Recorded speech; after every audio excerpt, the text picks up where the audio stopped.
നമസ്കാരം. വളരെ സങ്കടകരമായൊരു അവസ്ഥയിൽ നിന്നാണ് ഞാൻ ഈ വീഡിയോ ചെയ്യുന്നത്. ഞാൻ ഈ പറയാൻ പോകുന്ന കാര്യങ്ങൾ പൊതുസമൂഹത്തോട് അവതരിപ്പിക്കണമെന്ന് 100 വട്ടം ഞാൻ ചിന്തിച്ചു.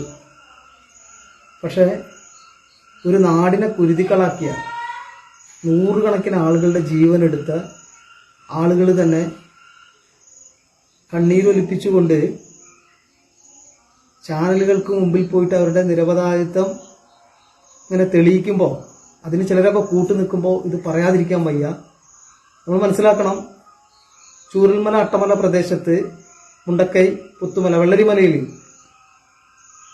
മേഖല ചെമ്പ്ര മുതൽ ഒരുപാട് ഉരുൾപൊട്ടലുകളുണ്ടായി. 1961 ചെമ്പ്രമല ഉരുൾപൊട്ടി 2 പാടി നഷ്ടപ്പെട്ടു. അതിൽ നിന്നുള്ള ആളുകൾ എത്ര പേര് മരണപ്പെട്ടു എന്ന് പോലും തിട്ടപ്പെടുത്താൻ കഴിഞ്ഞിട്ടില്ല. 84 മുണ്ടക്കൈ കരിമുറ്റ എസ്റ്റേറ്റിൽ പൊട്ടി 14 മരണം. പക്ഷേ അതിൽ 14 ഒരു കാലത്ത് വെള്ളരിമലയിലുണ്ടായിരുന്ന പണിയ വിഭാഗത്തിൽപ്പെട്ട 100 കണക്കിന് ആളുകൾ അതിൽ പോയിട്ടുണ്ട്. അവരിൽ അവശേഷിച്ചവരാണ് ഇന്ന് ഏറാട്ടക്കുണ്ട് കോളനിയിലുള്ളത്. അതും അവർക്ക് വേണ്ടി ആരും സംസാരിക്കാനില്ലാത്തതുകൊണ്ട് പുറത്തു വന്നില്ല. 1984 അതിനുശേഷം 2019 പുത്തുമല, 2020 മുണ്ടക്കൈ, ഇന്ന് പൊട്ടിയ ഈ സമയത്ത് പൊട്ടിയ അതേ സ്ഥലത്ത് പൊട്ടി 20 3 വീട് പോയി. അതിനുശേഷം ഇപ്പോൾ 24 100 കണക്കിന് ആളുകൾ നമ്മുടെ ഇടയിൽ ജീവിച്ച ആളുകൾ. നമ്മൾ മനസ്സിലാക്കണം, അവിടെ രാഷ്ട്രീയ, റിയൽ എസ്റ്റേറ്റ്, നമ്മളെ റിസോർട്ട് മാഫിയകൾ, ആ മാഫിയകൾക്ക് ഒരു കൃത്യമായിട്ടുള്ള ഒരു ടീമുണ്ട് ചൂരൽമലയിൽ. വില്ലേജ് ഓഫീസിൽ നിന്നൊരു കടലാസ് കിട്ടണമെങ്കിൽ ഇവരനുവദിക്കണം. വെള്ളരിമല വില്ലേജ് ഓഫീസിൽ സ്ഥിരമായിട്ട് ഒരു വില്ലേജ് ഓഫീസർ പോലും കാലങ്ങളായിട്ട് ഉണ്ടായിട്ടില്ല. ആര് വന്നാലും ഇവരുടെ ചൊൽപ്പടിക്ക് നിൽക്കണം, ഇല്ലെങ്കിൽ അവർ മാറിപ്പോകും. എങ്ങനെയാണ് അവർ മാറിപ്പോകുന്നതെന്ന് നമുക്കറിയില്ല. സ്ഥിരമായിട്ട് ഒരു വില്ലേജ് ഓഫീസറും അടുത്ത കാലത്തായിട്ട് വെള്ളരിമലയിൽ വാഴില്ല. ഈ ഉരുൾപൊട്ടൽ നടന്ന തലേ ദിവസം അവിടുത്തെ ട്രീവാലി റിസോർട്ട് എന്ന് പറയുന്ന ചാനലുകളിലൊക്കെ വലിയ വാർത്ത വന്നു. ട്രീവാലി റിസോർട്ട് 100 കണക്കിന് ആളുകൾക്ക് അഭയം കൊടുത്തു. ഈ 100 കണക്കിന് ആളുകൾക്ക് അഭയം കൊടുത്തു എന്ന് പറഞ്ഞിട്ടുണ്ടെങ്കിൽ അവിടെ രക്ഷപ്പെട്ടു ഓടിയ കുറച്ച് ചുരുക്കം ചിലരെ ഒഴികെ ഇവർ കൃത്യമായിട്ട് മാറ്റിയത് അവിടുത്തെ കോളനിയിലുള്ള കുറച്ച് ആളുകളെ സ്കൂളിലേക്ക് മാറ്റിയെന്നാണ് ഞങ്ങളോട് പഞ്ചായത്ത് പ്രസിഡന്റ് ചൂരൽമല സ്കൂളിലേക്ക് മാറ്റിയെന്നാണ് പറഞ്ഞത്. കൃത്യമായിട്ട് ഈ റിയൽ എസ്റ്റേറ്റ് മാഫിയയുടെ ബന്ധത്തിൽപ്പെട്ട ചൂരൽമല സ്കൂൾ റോഡിലുള്ള ഒരാളടക്കം, പേര് ഞാൻ പറയുന്നില്ല, ഇനി ഈ ആളടക്കം, ഞാൻ ആദ്യം അന്വേഷിച്ചത് അയാളുടെ വീട് പോയിരുന്നെന്നാണ്. ഞാൻ അവിടെ പോയി ഇവരന്വേഷിച്ചു. ഞാൻ കരുതി അയാളും പോയിരുന്നു എന്നാണ്. വളരെ സങ്കടത്തോടെയാണ് പിന്നീടാണ് അവരൊക്കെ രക്ഷപ്പെട്ടു എന്ന് അറിഞ്ഞത്. കൃത്യമായിട്ട് ഇവരുടെ ടീമിൽപ്പെട്ട ഈ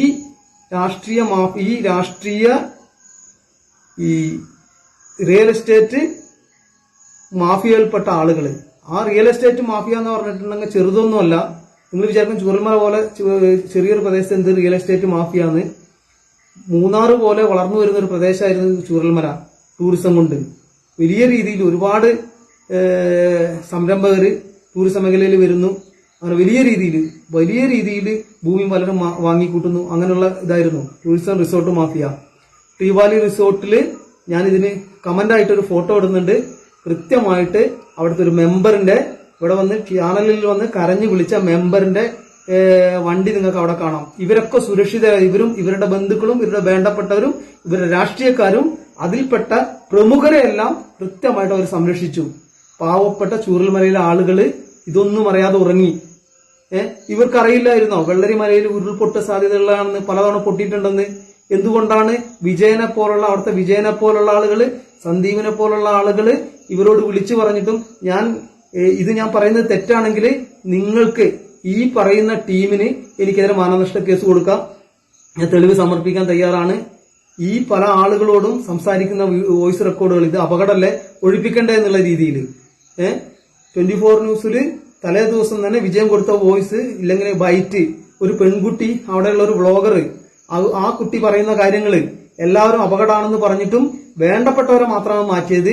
ആദിവാസികളെ കൊണ്ടുവന്നിട്ട് സ്കൂളിലാണ് ഇടിഞ്ഞു പൊളിഞ്ഞ സ്കൂളിലാണ് ഇട്ടത്. മനസ്സിലാക്കണം, സ്കൂളിൽ ഈ ട്രീവാലി റിസോർട്ടിലേക്ക് അതിനുശേഷം ഓടിക്കേറിയ പാവങ്ങളാണ് അവിടെ പോയി 100ഓളം പേരുണ്ടായിരുന്നത്. ഇവരുടെ വേണ്ടപ്പെട്ടവരെ മാത്രം മാറ്റുകയാണ് ഉണ്ടായത്. ഇവർക്ക് വിരുദ്ധ ചേരികളിൽ നിൽക്കുന്ന പല ആളുകളും ഒന്നും അറിയാതെ, അതുപോലെ ഇവരുടെ കൂടെ തന്നെയുള്ള പാവങ്ങളായിട്ടുള്ള ആളുകളും മണ്ണിനടിയിൽ പോയി. ഇവര് കൃത്യമായിട്ട് ഇവരുടെ കർത്തവ്യം കടമയും മറന്നു ഇവരുടെ സ്വാർത്ഥത. ഈ മുന്നറിയിപ്പ് കൊടുത്തിരുന്നെങ്കിൽ, ഉരുൾപൊട്ടൽ മുന്നറിയിപ്പ് കൊടുത്തിരുന്നെങ്കിൽ ഇവരുടെ റിസോർട്ടിൽ ഇവരെടുത്തിരുന്ന ഗസ്റ്റുകൾ ഒഴിവാക്കണമായിരുന്നു. ഇവർക്ക് സാമ്പത്തിക നഷ്ടം സംഭവിക്കുമായിരുന്നു. ഈ സാമ്പത്തിക നഷ്ടം സംഭവിക്കാതിരിക്കാൻ ഒരു നാടിനെ ചുടലക്കളമാക്കുകയാണ് ഇവർ ചെയ്തത്. ഇതിനെതിരെ കൃത്യമായിട്ട് അന്വേഷണം വേണം. ഇവർക്കെതിരെ നടപടിയെടുക്കണം. ജനങ്ങൾ ഇവരെ തിരിച്ചറിയണം. ഇത് മറ്റൊരു കാര്യം കൊണ്ടുമല്ല പറയുന്നത്. ഒരുപാട് പേരുടെ ജീവനോപാധി നഷ്ടപ്പെട്ട നൂറുകണക്കിന് ആളുകളുടെ കണ്ണീരിന് മുമ്പിൽ നിന്നിട്ടാ പറയുന്നത്. ചൂരൽമലയിൽ ഇത് പറയാൻ എനിക്ക് മാത്രമേ കഴിയുകയുള്ളൂ എന്നുള്ളത് കൊണ്ട് എന്റെ വ്യത്യസ്ത രാഷ്ട്രീയ പാർട്ടിയിൽ നിൽക്കുന്ന പല ആളുകളും ഇതെന്നോട് ആവശ്യപ്പെടുകയാണ് ചെയ്തത്. എനിക്ക് ഇത് പറഞ്ഞിട്ടില്ലെങ്കിൽ എന്റെ ജീവിതത്തിന് അർത്ഥം ഉണ്ടാവില്ല എന്നുള്ളതുകൊണ്ടാണ് പറയുന്നത്. ഇതിൽ വരുന്ന എല്ലാ കാര്യങ്ങൾക്കും ഉത്തരവാദിത്തം ഏറ്റെടുക്കാൻ ഞാൻ തയ്യാറാണ്. ഇവരുടെ ഈ സ്വാർത്ഥത, ഇവരുടെ വ്യക്തി സ്വാർത്ഥത, ഇവരുടെ ആർത്തി, അതാണ് ഇത്രയും ജനങ്ങളെ ജീവൻ നഷ്ടപ്പെടുന്നതിലേക്ക് എത്തിയത്. ഇവർക്കെതിരെ കൃത്യമായിട്ട് നടപടി വേണം. ഇവരെ കൃത്യമായിട്ട് അതിനുള്ള ശിക്ഷ ഇവർക്ക് നൽകണം. ഈ ജനങ്ങളുടെ മരണത്തിന് ഇവരെ കൊണ്ട് കണക്ക് പറയിപ്പിക്കണം എന്നാണ് എനിക്ക് പറയാനുള്ളത്. എല്ലാവർക്കും നമസ്കാരം. ഇന്നലെ ഞാൻ ചൂരൽമല മുണ്ടക്കൈ ഉരുൾപൊട്ടലുമായി ബന്ധപ്പെട്ട് ഒരു വീഡിയോ ഫേസ്ബുക്കിൽ പോസ്റ്റ് ചെയ്തിരുന്നു. അതുമായിട്ട് ബന്ധപ്പെട്ട് കുറച്ച് ആളുകൾ കുറച്ചുകൂടി ആധികാരികത വേണം, അവർക്ക് കാര്യങ്ങൾ മനസ്സിലാവുന്ന രീതിയിൽ വിശദീകരിക്കണമെന്ന് പറഞ്ഞിരുന്നു. അതെങ്ങനെയാണ് ഈ റിസോർട്ട് മാഫിയയുമായിട്ട് ഇത് ബന്ധപ്പെടുത്തുക എന്നുള്ള രീതിയിലൊക്കെയാണ് അവർ ചോദിച്ചത്. ഇത് കേവലം റിസോർട്ട് മാഫിയ മാത്രമല്ല, ഒരുപാട് ആളുകൾ, ഒരുപാട് മേഖലയിൽപ്പെട്ട ആളുകൾ ഈ ദുരന്തത്തിന് കാരണമുണ്ട്. പക്ഷേ ഈ ദുരന്തം തടയുന്നതിൽ റിസോർട്ട് മാഫിയയായിട്ട് ബന്ധപ്പെട്ട ജനപ്രതിനിധികൾ കൃത്യമായിട്ടുള്ള മുന്നൊരുക്കങ്ങൾ നടത്തിയില്ല എന്നുള്ളതാണ് എൻ്റെ പ്രധാന ആരോപണം. കേവലം ഒരു വാട്സപ്പ് മെസ്സേജ്, എല്ലാവരും പുഴക്കരയിലുള്ള എല്ലാവരും ഒഴിഞ്ഞു പോകണം, മഴ കനക്കുന്നു എന്ന് മാത്രമാണ് ഇത്തരം ആളുകളുടെ ഭാഗത്തു നിന്നുണ്ടായത്. ഞാനിത് പറയുന്നത്, ഞാൻ ഇന്നലെ പറഞ്ഞത് ഒന്നുകൂടി ആവർത്തിക്കുകയാണ്. ആ പ്രദേശത്തുള്ള പല ആളുകളും മഴ കനത്തപ്പോൾ അവിടെ എത്തിയ ദൃശ്യമാധ്യമങ്ങളോട്, പല ചാനലുകാരോടും അപകടമാണ്, ഇത് മാറ്റിപ്പാർപ്പിക്കാനുള്ള വ്യവസ്ഥ ഉണ്ടായിട്ടില്ല എന്ന് പറഞ്ഞപ്പോൾ ആ പ്രദേശത്തുണ്ടായിരുന്ന സമൂഹ വാട്സപ്പ് ഗ്രൂപ്പുകളിൽ ഈ പറഞ്ഞ ആളുകൾക്കെതിരെ ഭീഷണിയും ഭർസനങ്ങളും ഉണ്ടാവുകയാണ് ചെയ്തത്. തെരുവിളികളടക്കമുള്ള ഭീഷണികളടക്കമുള്ള ഈ നാടിന്റെ വിനോദസഞ്ചാര മേഖലയെ തകർക്കാനാണ് ഇത്തരം ഭീതിപ്പെടുത്തലുകൾ, പേടിപ്പെടുത്തലുകൾ, ഭയപ്പെടുത്തലുകൾ ചെയ്യുകയുള്ളൂ എന്നുള്ള രീതിയിലുള്ള ഒരു കടന്നാക്രമണം ആണ് ആ വാട്സപ്പ് ഗ്രൂപ്പുകളിലൂടെ ഉണ്ടായത്. അപ്പൊ കൃത്യമായിട്ട് മുന്നറിയിപ്പ്, എൻ്റെ ഒരു അനുഭവം ഞാൻ പറയാം. ഇതിൽ രാഷ്ട്രീയം ഇല്ല എന്നുള്ളത് കൊണ്ട് തന്നെ 2019 പുത്തുമല ഉരുൾപൊട്ടലിന് മുമ്പ് അന്നത്തെ മേപ്പാടിയിലെ പഞ്ചായത്ത് പ്രസിഡന്റ്, സഹദ് അടക്കമുള്ള ആളുകൾ ചൂരൽമലയിൽ വന്നു. ഏകദേശം ഒരു ഉച്ച സമയത്തോടുകൂടി, ഉച്ചയ്ക്ക് ശേഷം തന്നെ ചൂരൽമലയിൽ വന്നു. ആളുകളോടൊക്കെ ഭീഷണിയുള്ള സ്ഥലങ്ങളിൽ നിന്നൊക്കെ മാറണമെന്ന് പറഞ്ഞു. അപ്പോൾ അട്ടമല, ഇന്ന് ഉരുൾപൊട്ടൽ പോയ ആ പാടിയിലെ ആളുകൾ മാറാൻ തയ്യാറായില്ല.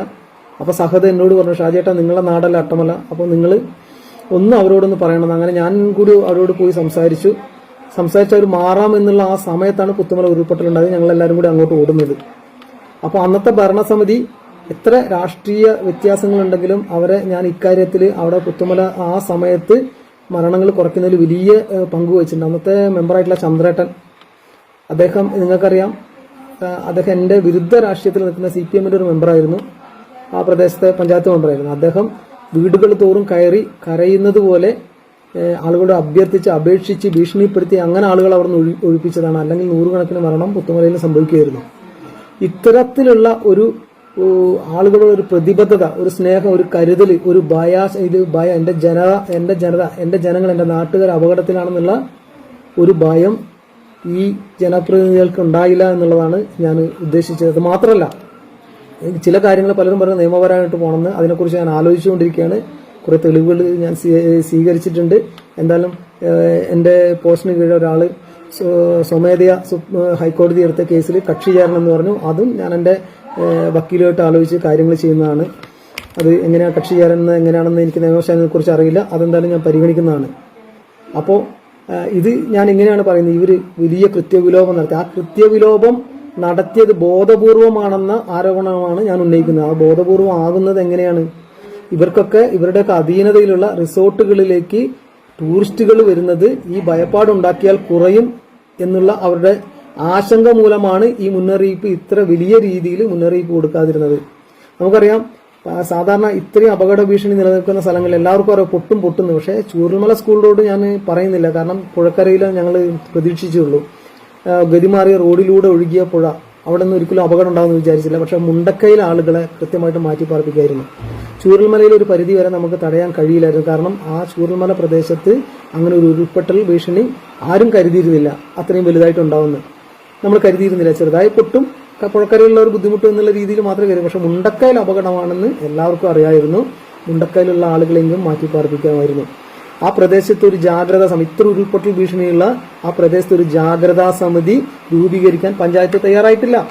ഇതുപോലെ തന്നെ ജില്ലാ ഭരണകൂടത്തിന് അതിൽ പങ്കുണ്ട്. പക്ഷെ ജനങ്ങളോട് നേരിട്ട് ബന്ധപ്പെടുന്ന ഗവൺമെന്റിന്റെ ഭാഗമാണ്.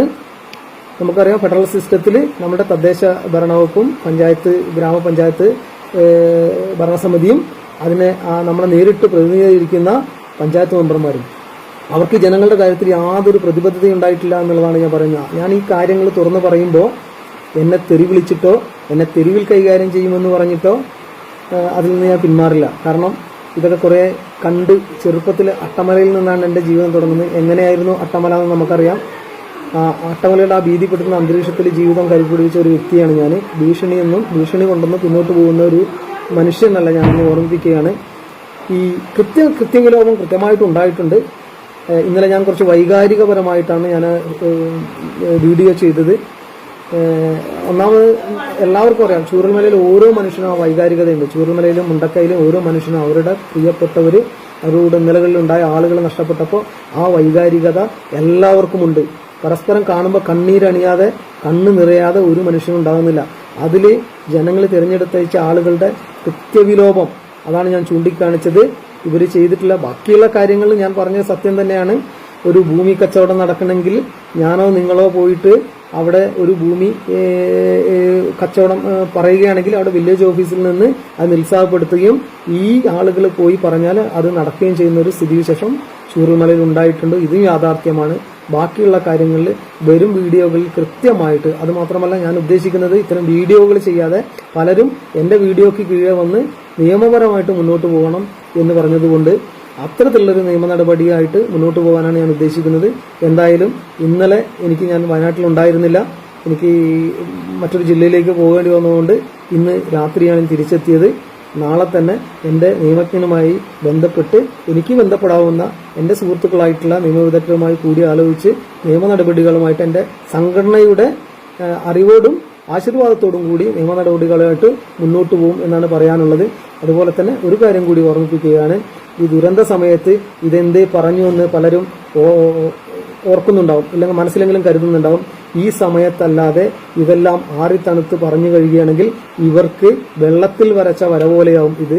അതുമാത്രമല്ല, നാളെയും ഇതുപോലെ ഇവർ കൃത്യവിലോപം നടത്തുകയും പലരുടെയും ജീവന് ഇവിടെ അല്ലെങ്കിൽ മറ്റൊരു പ്രദേശത്ത് കാരണഭൂതരാവുകയും ചെയ്യും, കാരണക്കാരാവുകയും ചെയ്യും ഇവരല്ലെങ്കിൽ മറ്റൊരാള്.